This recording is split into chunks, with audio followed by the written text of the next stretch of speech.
Queridos irmãos, a graça e a paz do Senhor Jesus, vamos nessa hora meditar na palavra de Deus, vamos aprender um pouco mais daquilo que o Senhor tem para os nossos corações. Antes, vamos falar com Ele em oração.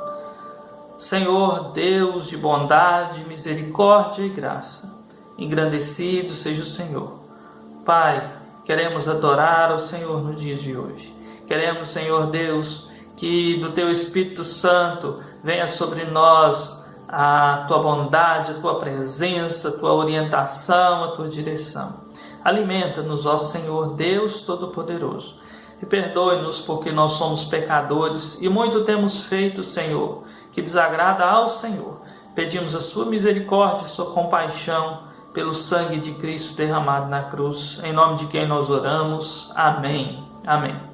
Eu quero hoje meditar com você na palavra de Deus, no livro de Atos, capítulo de número 5, do primeiro versículo ao versículo de número 11. Eu lerei o primeiro e o segundo versículo, mas nós vamos basear nossa mensagem em toda essa passagem aí do capítulo 5, de 1 a 11. O verso 1 e o 2 dizem: um homem chamado Ananias, com sua mulher Safira, também vendeu uma propriedade. Ele reteve parte do dinheiro para si, sabendo disso também sua mulher. E o restante levou e colocou aos pés dos apóstolos.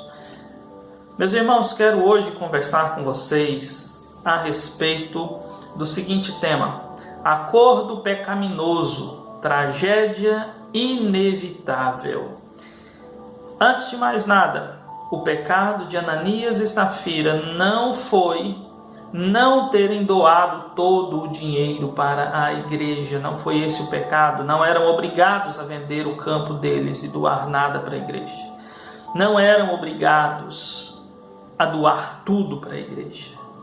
O que eles tinham que fazer para com o Senhor é ser verdadeiros. O pecado deles foi a mentira, foi a fraude, foi o engano. É um casal que se une para fazer aquilo que é reprovado por Deus, que é a trapaça, a falsidade. Então, vamos meditar nesse tema da palavra de Deus: acordo pecaminoso, tragédia inevitável. Nós temos aqui um casal, Ananias e Safira.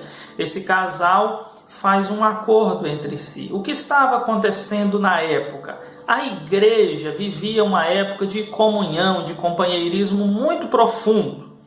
E chegava ao ponto em que alguns irmãos passavam por pobreza, por dificuldade financeira, e outros tinham recursos financeiros, e aqueles que tinham recursos muitas vezes repartiam o que tinham com os mais pobres. E em alguns casos mais extremos, algumas pessoas vendiam as suas propriedades e entregavam para que a igreja socorresse os pobres. Foi o caso de Barnabé, um homem que optou pela vida missionária. Então ele vende o seu campo, ele doa todo o dinheiro para que a igreja ajude os pobres. Ele faz isso voluntariamente, a igreja não o desafiou, não pediu para que ele fizesse isso, ele fez isso porque quis, porque sentiu esse desejo em seu coração. E acontece que ao fazê-lo, ainda que ele não quisesse fama para si, mas acaba que isso dá para ele um certo destaque. E algumas pessoas começam a observar aquilo e um casal se destaca, Ananias e Safira. Eles tiveram a ambição da boa fama entre a igreja e fizeram um acordo. Eles também tinham um campo. Eles vendem o campo, mas eles não querem ficar sem dinheiro. Eles querem ter a fama, a boa fama de gente generosa, mas não querem ficar sem recursos financeiros. Então eles apuram dinheiro com a venda do campo. Eles combinam entre si que eles vão entregar o dinheiro para a igreja, mas na verdade não vão entregar tudo. Eles vão guardar uma parte e vão mentir que estão entregando tudo. E aí eles então o fazem.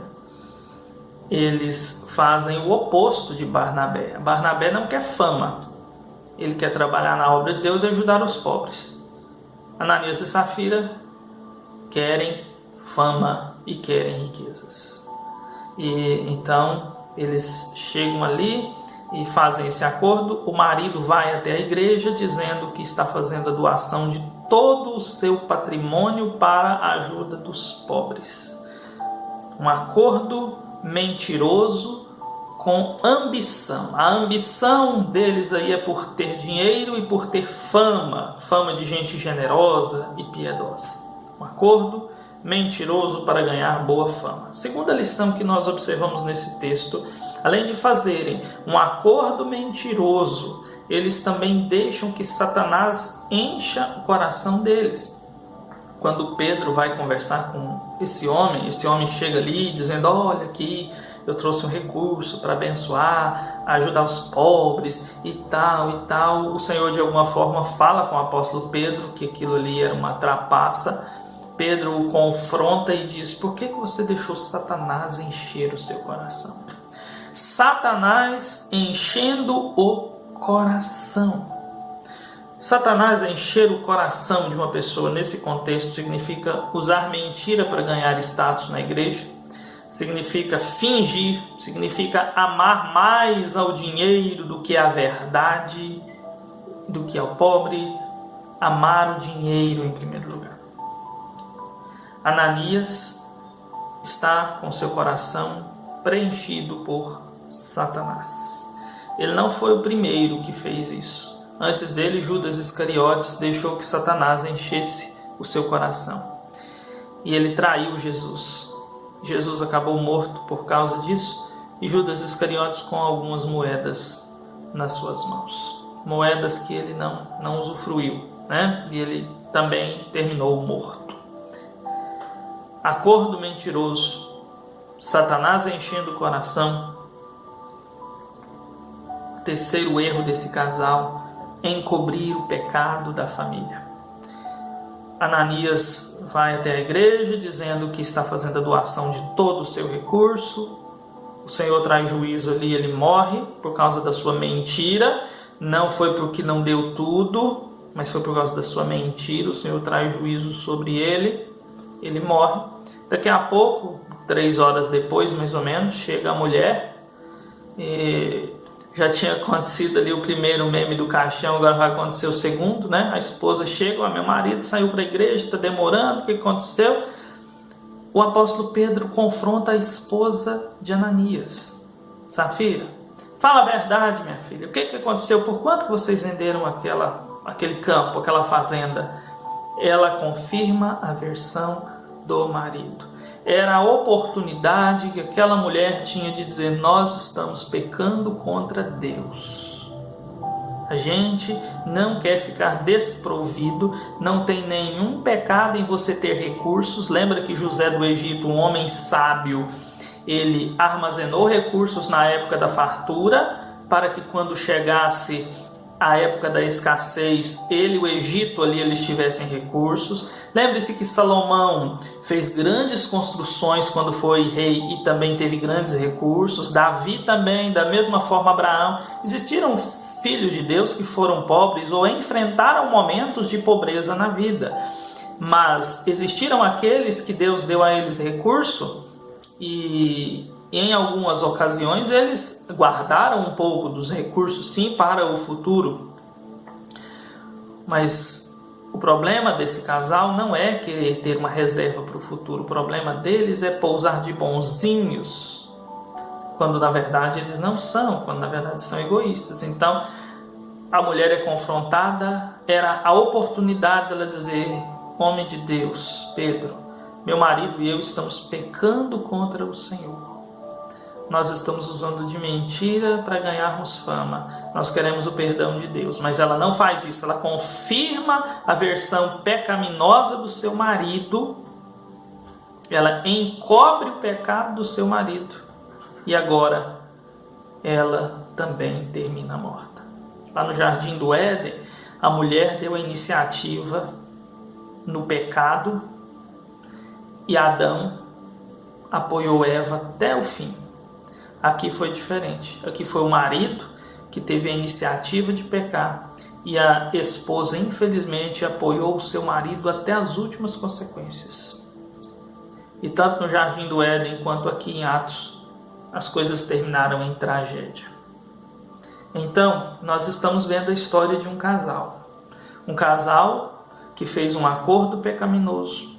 Um casal que deixou Satanás encher o coração deles. Um casal que manipulou, mascarou, onde um encobriu o pecado do outro.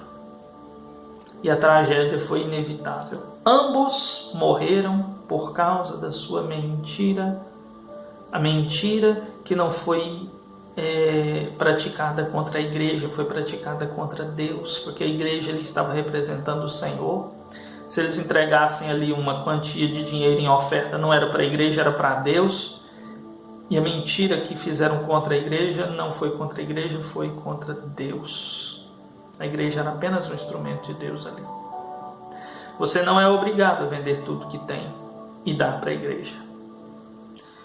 A única coisa que o Senhor requer de você é que você tenha um coração generoso, que você devolva uma parte daquilo que Ele te dá, que você devolva como oferta, dízimo, gratidão e com fé de que o Senhor vai continuar te sustentando e agradecendo porque o Senhor já te sustentou. Mas você não é obrigado a abrir mão dos seus recursos para o Senhor e dar tudo para a igreja. A igreja nunca pediu isso de você. É claro que o Senhor precisa estar em primeiro lugar e precisa estar acima de tudo na nossa vida. Mas se os nossos recursos vieram do Senhor, Ele quer que nós os administremos da melhor forma possível, inclusive para o cuidado nosso e da nossa família. Né? Deus ele sustenta a mim e a minha família de algumas formas. A forma principal é através do trabalho. Eu trabalho, o Senhor me abençoa, eu tenho rendas. Deus ele sustenta a mim, a minha família, de algumas formas. Primeiro é através do meu trabalho. Eu trabalho, aquele trabalho me gera uma renda e com essa renda eu vou cuidar da minha família. Outra forma essa aí é a forma principal e normal. É Deus cuidar de mim, da minha família, nos suprir através do nosso trabalho.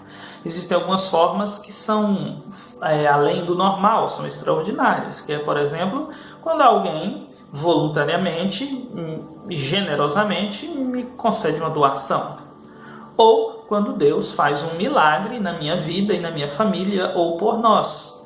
Mas a forma normal, ordinária, é através do nosso trabalho. Esse casal poderia muito bem continuar tendo a sua renda, o seu sustento, mas eles quiseram uma boa fama que na verdade não tinham.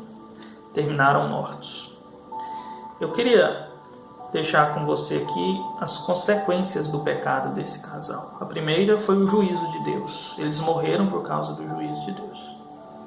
A segunda consequência foi o temor de Deus que veio sobre toda a igreja. A igreja estava acostumada a ver o amor, a generosidade, a bondade de Deus. Agora essa igreja também está vendo o juízo. E todos começam a repensar os seus comportamentos. Eu queria então terminar com alguns pensamentos. Primeiro, toda família erra. Não existem famílias perfeitas. Porém, nós precisamos lidar com o pecado da nossa família de forma correta. Não podemos aprovar o pecado da nossa família. Segundo pensamento, sejamos verdadeiros.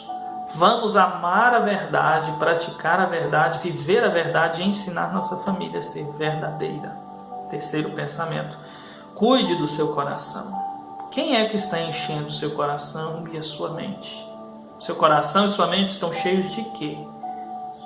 Que a cada dia estejamos cheios do Espírito Santo. E para isso, orando, pedindo, Senhor, encha-me do Teu Espírito Santo. Esvazia-me desse mundo e das coisas erradas e me enche do Espírito Santo. Além de você orar, para que você esteja cheio do Espírito Santo, você também deve buscar isso através da leitura da palavra, através de ouvir os louvores, através de conversações sadias. Deus abençoe ricamente a sua vida.